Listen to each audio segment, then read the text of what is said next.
Hi there, this is John DeHart with the Homes from DeHart Real Estate team powered by Keller Williams. And in 3 minutes or less, we're going to talk about what you need to know if you're a seller and you receive an offer.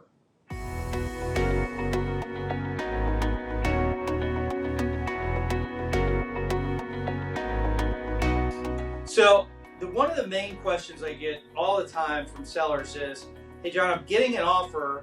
Let's just say it's a full price offer. Do I have to accept that offer if it's full price?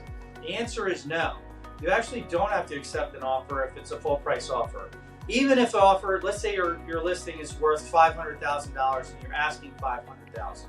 If you get a $500,000 offer or even $1 million offer on that $500,000 property, you actually don't have to accept it.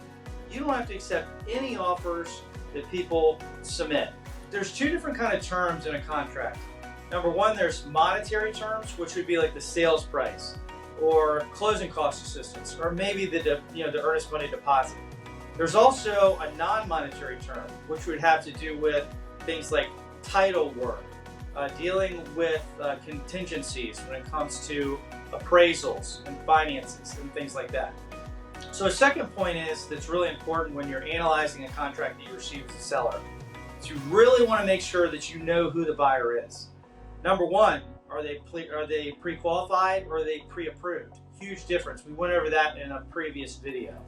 One of the things is that we're finding now is, as a listing agent, I want to really know how serious these people are about buying this property. If I get any sort of feeling or inclination that these people aren't really that serious about it, if I go under contract with them, the likelihood is they're just going to walk away and get their deposit back.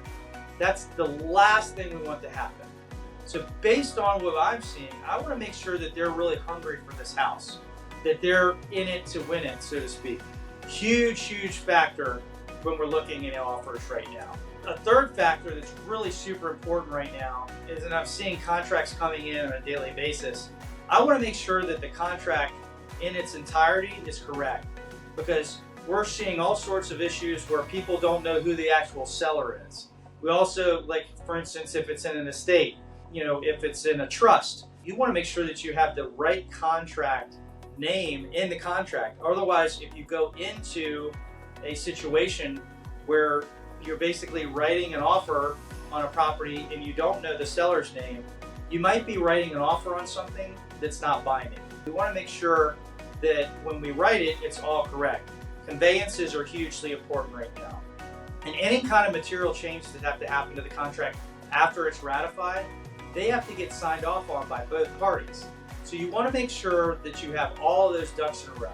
So there's just a couple of things that we've noticed here, this fall, 2023, that we wanted to share with you. If you got any other questions, you can call us. We're happy to give you any sort of advice. Obviously, we're not attorneys, so we can't give legal advice, but we can give you business advice as to what we recommend.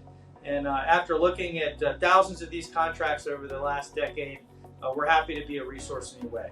So thank you so much for watching, and I hope you have a wonderful day.